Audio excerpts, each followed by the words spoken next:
I suppose I'm somebody who's tried a lot of different things, as you've heard, all of them GAA related. Haven't been overly successful in any of them, but I'm keeping going, and I'm going to do my best with this PhD as well. But I would imagine it might have been easier managing Cork, to be honest, than actually doing this. It's quite difficult, but we're getting there.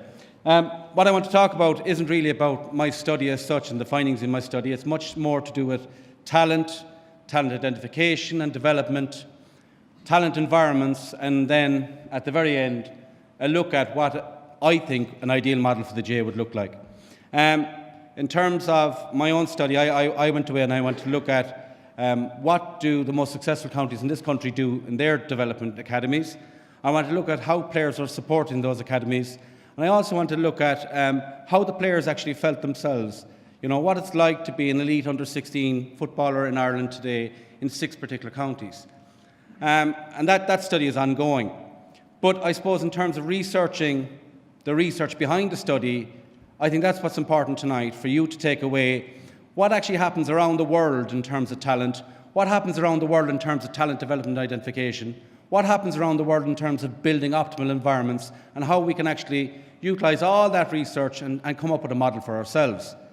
And I suppose when we look at talent, we automatically think of players like Joe Canning and other players. Somebody mentioned David Clifford earlier on. And I wonder, anybody in the room, can you work out, you know, how these players are as good as they are? Where does it come from? How is Joe such a good hurler? Was he just born this way? Has he practiced? Has he met wonderful coaches? Has he grown up in a brilliant environment? And so on and so on and so on. But I guarantee you it's a multitude of all of those. But sometimes we believe talent, you know, is something you're born with, maybe something that, as I say, is developed, but we actually find it very difficult to define what actually is talent itself. And if we can't define something, it's impossible to actually measure it, and it's impossible to say, this guy is talented, this guy is talented, this girl is talented. We don't know. And I suppose the next thing is, when we can't define it, we can't recognise it. And the other thing is it's valued only, talented hurlers are only valued where hurling is valued. Talented footballers are only valued where football is valued. And I think because there's such confusion around it in the research, we actually are in a kind of a dark place around it. But yet, we make numerous decisions about it. And that's what I'm going to talk about tonight. In the literature, there's this big debate, nature versus nurture. So is somebody born brilliant, or are they nurtured to be brilliant? And I think there's a bit more to it than that. And I think if you look at this, that's where the literature is at. It's saying there's a continuum from innate talent to acquired talent.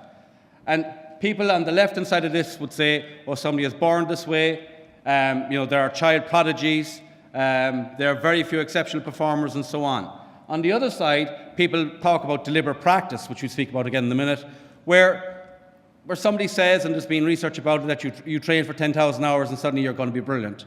Talent is completely evolving from experience, and so on. I'd like to think we're somewhere in the middle. A talent, yes, innate factors are necessary, but so is environment. Environment factors influence, but they influence different people in different ways. So this place in the middle is where we're really at. But again, just beware, there is severe confusion around this. But I think my point is, yet we continue to make decisions about young children saying they're talented, they're not. So, in terms of those decisions, across sport all over the world, this process is happening, not just in the GAA, but all over sport, all over the world. The process of picking out the talented is happening day after day after day. So much so, the Olympic Council, International Olympic Council in 2015, came with a full paper and said, hang on a second, we have a problem here. We have a problem in terms of a framework, we have a problem in terms of how we're selecting, and we have a problem in identifying role clarity for stakeholders involved in talent identification and development. So they're massive, massive problems. And then, and this is for me is crucial, this race to the bottom, it's called now in the research, where we're trying to find, across sport, the top 2% of athletes. That's what talent ID and identification is. We're looking for, and there's research on this, that says of all of the children that go through academies, only 2% of them will actually end up being international elite athletes. What happens to the other 98%? That's the question. And there's 2 studies up there you can see as well, they're in German soccer, where 25% year on year on year in terms of academies, of children going into academies, 25% are rejected at the end of the year. 41% of the German national underage team are gone at the end of every year. So because we can't define talent, and because we have great difficulty in recognizing it, it's almost impossible for us to decide at 14, 15, 16 who these good players are. But we continue to do it. And we continue to use models such as that, the pyramid, where in our sport and in all the sports all over the world, at the bottom, at participation, you have 100%. But at the top, you have only 2%. I stand to be corrected, but only 1% of our playing population plays elite senior inter-county games. 1%. Startling when you think about it. These pyramids are in use all over sport, starting with participation at the bottom, and as we get older, we eject more and more and more. But we don't mind, because what we're saying is we need to find the good players. We need to find the talented athletes. We need to find the very, very best. And I, as a coach, have that capability. Despite what the research is saying, I can watch a game or I can watch some event and say, he's more talented than him, she is more talented than her. I can say that. Why? Because I am the coach. I'm given that authority. That's what we do. And inside in Talent ID, we have other problems. And we've seen this before. It's been researched by a famous Kerry man, Michal, a very famous man who scored a great point against Cork to get a replay in 2015, and he meant to kick the ball into Kieran Donaghy. He told me so afterwards. It still grates with me as small, but as you can see. But 73% of our Elite U players are born in the first 6 months of the year. So Fion's research went around, and I saw it, like there was over 1,000 players. And in his research, he said he discovered that in the academies all over the country, 73% of them are born in the first 6 months of the year. Why does that happen? Because we pick the big guys. We pick the guys who are older. We pick the guys who look more athletic maybe and look bigger, stronger, taller. Why? Because in sport all over the world, relative age effect happens because coaches want to win. They want the best players with them. And again, we have difficulty deciding what talent is. We have difficulty recognizing it. So these are the guys we pick. But there's now research developing that's saying there's a reversal of RAE as time goes on. There's a reversal. So in elite sport, in professionalized sport, it's actually the kids from the other end, this other 6 months back, who are actually making it as senior players. Why does that happen? It happens because, as Shane spoke a while ago, there's a word called resilience. The kids who do not get the comforts of the academies and sports all over the world battle their way to the top. They travel what Anya McNamara calls the rocky road. They battle their way to the top and they learn resilience. They learn heartache. They learn about not getting it their own way. And out of that, they learn psychosocial skills that allow them to be senior players afterwards. And, as I say, the research is now saying the RAE, even though people entering academies are born in the first 6 months of the year, as time goes on, it's more and more the people at the other end of the year who are actually making it as players. Our next problem is early specialisation. So there's this big argument in the literature at the moment asking, should a child at 12, 13, 14, 15 just solely play their one sport, or should they play numerous sports? And it's probably at the moment, it's like early specialisation, bad, diversification, good. But it's not as simple as that either. Now, within early specialisation, there's this thing called deliberate practice, where we solely focus on getting better at particular skills. And we practice, and we practice, and we practice, and we practice. Now, in some sports, early specialisation and practice has worked. things like chess, things like people playing music, they all have worked. But in team sports, where you're talking about integration between many, many different components and chaos and learning the game, it's not as clear-cut as that. And there are studies that said only 18% of skill acquisition down to deliberate practice. And then we have late specialisation, and that's aligned to deliberate play. Now, deliberate play is probably what the people of my generation grew up with.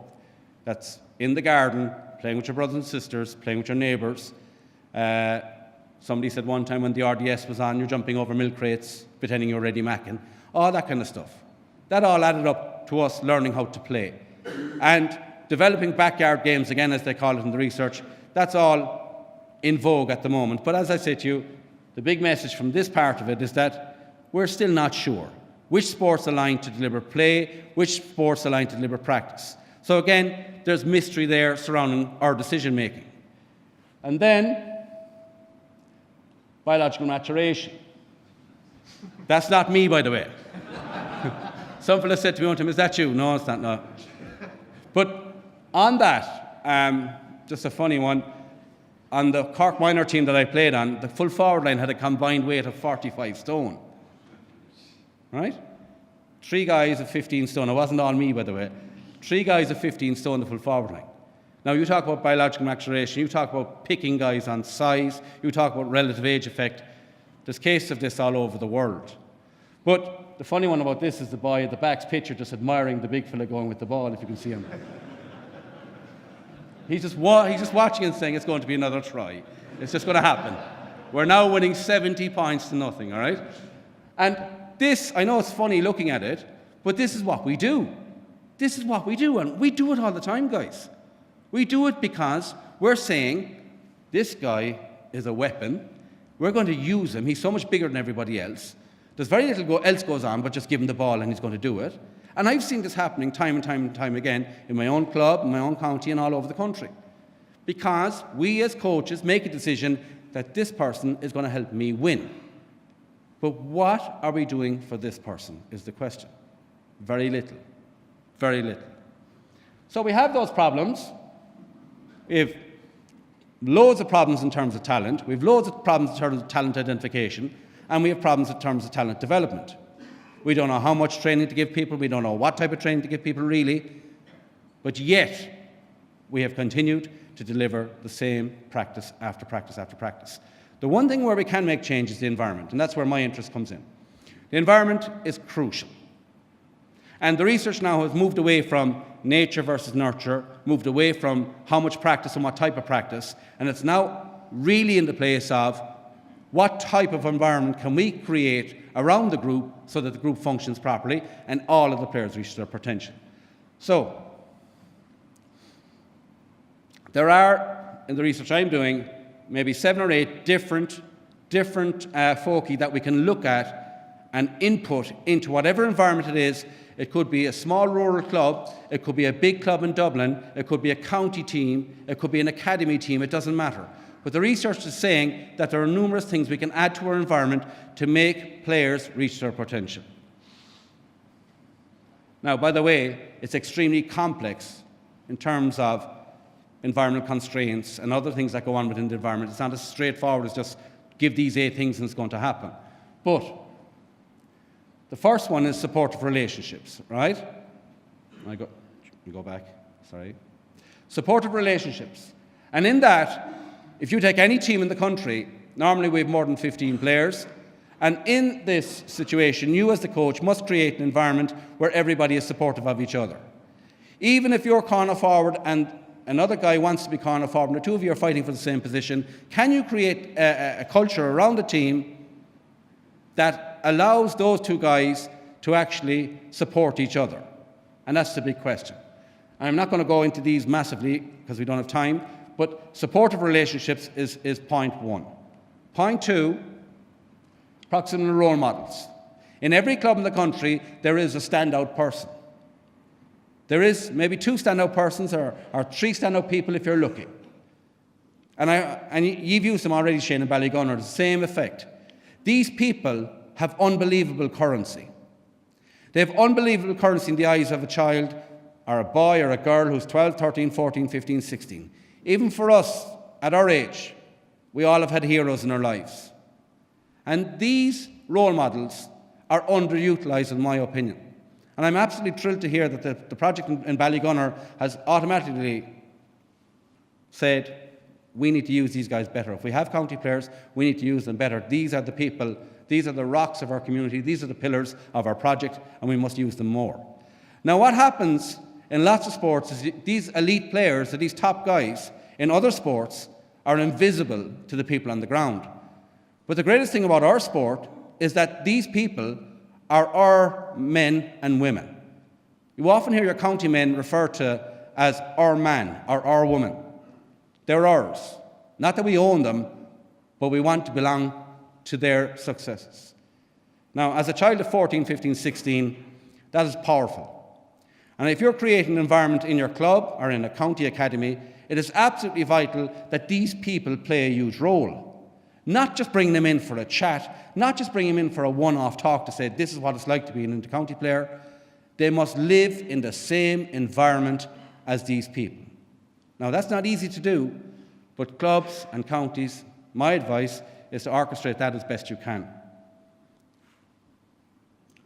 Learning networks is actually crucial as well. And if you take any club again, there's normally a battle to be the best coach in the club, or to show that you're good at doing this. If we can develop environments where learning networks are a key component, we're in a good place. If I'm in a county academy, I should be coming into an environment whereby all the under 16, 15, 14, minor, under 20s, senior coaches are coming into a room once a month and chatting about coaching. If I'm in my club, the coaching officer should be putting all the coaches into a room once every month and chatting about coaching, exchanging ideas, developing practices, sharing knowledge. Again, a crucial component. Sporting goals and supporting those. The question is, as coaches, do we know the sporting goals of the players we're actually minding? Do we have any idea what their interests actually are or what their end goal is? If we don't, we can't support those goals. And different players have different goals at all different levels. And even at the top level, different players have different goals. But we as coaches must go and find out, what are they? And Mike spoke a while ago about getting a time to talk to people every night at training. Absolutely vital. You need to get to know these people. When you know them, you can find out what they want out of sport. What do they want out of playing GAA? What do they really need from playing? And once we know that, we can support it. This one is crucial, and it ties in a lot with what Shane was talking about earlier on tonight, and that's developing psychosocial skills. And I'll come back to that later on when I show you the model that I would like to see happening in terms of academies in the country. But again, resilience, communication, confidence, competencies, support, all of those things, they're not as straightforward as you think. The kids nowadays, even though they are brilliant people and they are wonderful people and they're far more resourceful than we ever were, they need our help with this part of the game. And it's something that all of us, we take for granted a bit. We get the best drills, we get the best mini games, we get the best small-sided games, we get lovely blanket defences and all that kind of stuff, but we forget this. This is the crucial component. This is the glue. And we need to go back to this, and I'll talk more about that in a minute. Now, this is contentious in a way, but we should be, and I think we are at this stage, confident enough in our own abilities here as an organisation that we can say that every child is entitled to a balanced life. That just because he's good at GAA or she's good at GAA doesn't mean we should be denying them to play soccer. It doesn't mean we should be denying them the opportunity to play rugby or tennis or golf or swimming or whatever it is. We should be, and I think we are, confident enough that what we provide for these boys and girls is good enough that by going away playing these other sports, they'll come to us as a better performer in the end. And the research is saying that it is quite vital that opportunities given to children, that they have a balanced upbringing, that they're allowed to play other sports, and that diversification is very much part of their upbringing. On top of that, who better, Martin, to have in the picture? long-term development. There's plenty of examples. There are plenty of examples, but at 17, I don't know Henry Shefflin, but you tell me, Martin, at 17 he wasn't going to be the player. He wasn't going to be the player he became. Now, something sparked in him to just, I want this, I'm going to keep going. He obviously was in a good environment, he obviously had help, he obviously was motivated, but in the end, he turned into what he became. Now, that didn't happen by accident. There's lots of different things along the way. But if I was a coach and I saw him at 17, there's a good chance he would have been pushed to one side. There's a great chance that he would just been pushed away, because we're so focused on today and tomorrow. We don't think about next year and the year after and the year after. And sport is about being patient. Coaching is about patience. Empathy and understanding, but patience. We have to be patient. I don't know. I think we're in an environment and a kind of a bubble that wants instant gratification. We want to win today. This isn't about winning today. This is about players developing long-term development. And here's the key one in terms of academies and clubs. Without an organisation culture, none of this happens.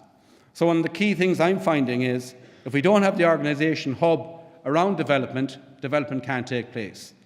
Development, by its very nature, is chaotic. And if we add to the chaos, we end up with complete lack of development. So it might be a small thing for you in terms of a coach, but in terms of where you function and what you do, this is a crucial component. So I suppose with those 8 factors, I would love to input them into a model for us. And I suppose a lot of you have been involved in academies maybe, and you've seen them working, and you've seen them happening all over the country, and in your own county, and maybe some of your club young boys and young girls are stuck in your county academy. But this is where my research is kind of going. And over on the left-hand side, you see the kind of 4 rings. That's the ecology around the player and what needs to happen. And I extended that out then into the grey area in terms of the processes, and then the short-term and long-term developments. Now, there's no mention of winning in any of this. There's no mention of playing out here. There's none of that.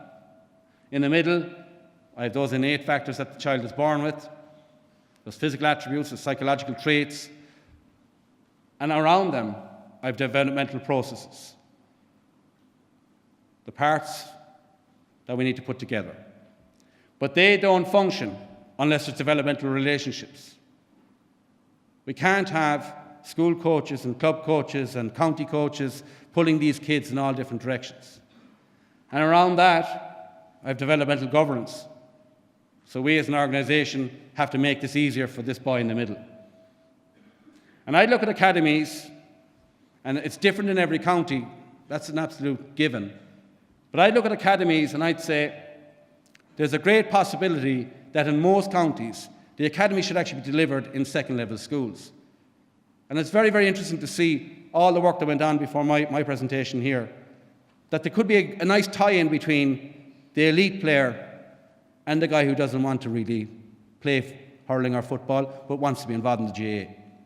Because I think academies can certainly be delivered at schools level, and I think that is the place for them. Extracting children out of an environment where they're very, very safe and very, very comfortable, and putting them into an environment that involves travel and extra training and pressure and everything else. To me, there's another way. So, in terms of the grey bit, I see 3 strands to what we need to do. I see coaching and mentoring, I see sports science and medicine on the bottom, but the middle part, the crucial part, I see psychosocial skill development. And I talk about 5 C's: communication, commitment, control, confidence, and concentration. They're developed by Harvard in Loughborough University, and they've been used in soccer, and they're starting to take off. And I see, my model is quite practical and basic, I think. What I'd like to see happening is counties coming along and saying, we can deliver this in our second-level schools. We don't have to have an extra layer. And in our second-level schools, tying in with the work that's going on already, and tying in with the new PE curriculum that's coming, we could very, very easily have an academy for anybody who really wanted it. Now that might sound crazy to you, but if you go back to all the points I made about talent and the difficulties associated with it, why are we making decisions at 13 and 14 when we could delay it until 17 or 18 in a system like this? And I think every county has 1, 2, 3, 4, 5 schools where this could happen. Any boy or girl who's not in the school, they get this at a regional level as well. So instead of narrowing this down in the pyramid to 20 or 30, we expand it to 200, 300. There's no difference between me and you and I'm sitting next to you. There's no difference between us. Somebody might think you're better than me now at playing the game, but there's no difference between us, because in time I might be better than you. This model allows people that chance. And I'd like to see this happening at those 3 levels. In terms of sports science and medicine, I think counties are spending a lot of money now on sports science at their senior team. And I'd like to see, if that's happening, I'd like to see that dripping down into this academy level. I'd like to see counties saying to their strength and conditioning coaches, to all the other experts that they employ, part of your gig is going to our 5 schools, upskilling the teachers there, and that spreading on to the associated clubs associated with those schools. I'd also, in terms of coaching and mentoring, have a different view on how our academy coaches should be working. Their job shouldn't be just creating extra training sessions. Their job should be upskilling teachers and club coaches and going around making sure that the children under their care are getting what they need in terms of an orchestrated approach across the full spectrum of games. In the summertime when school is over, by all means, we go back out and we go training again. But it's a different idea. Our elite players should be acting as mentors. All these elite players who are finishing playing and who want to start coaching, they should be acting as mentors to these boys. They should be, for me, 4 or 5 of a group of boys with one mentor. And that person guides them through the transitions of being an under 15, 16, 17, 18, 19. That's a massive job of work. Now, this takes huge coordination, obviously. And out of that comes the outcomes. And the biggest outcome for me is the one at the end: successful transition to adulthood. Successful transition to adulthood. Health, well-being. That's what I think this model could give us. And it ties in nicely with all of the work that's going on here. All of the talk around psychosocial development, even the players that we think are the most talented, the players that we think that could be talented, the players that may not be talented, they all should get a shot off this. Now, that might be very different to what you think inter-county academies should look like. In your head, you might be thinking, we need nutritionists, we need dietitians, we need psychologists, we need this. We don't, in my opinion. We don't. We need to give people a chance. We need to leave talent grow. We need to be long-term in our thinking, and we also need to coordinate our approach to something like this. I think there's exciting times ahead for all of these young people. I'd love to be 15 or 16 again, but that's not going to happen. I think the J is in very, very good hands, and I think work like we've seen tonight and like we're going to see over the next 24 hours, it's all very, very exciting. But I think the big thing about this is, if we need to change, we need to bring change out of rooms like this and make change happen. Go míle maith go leor.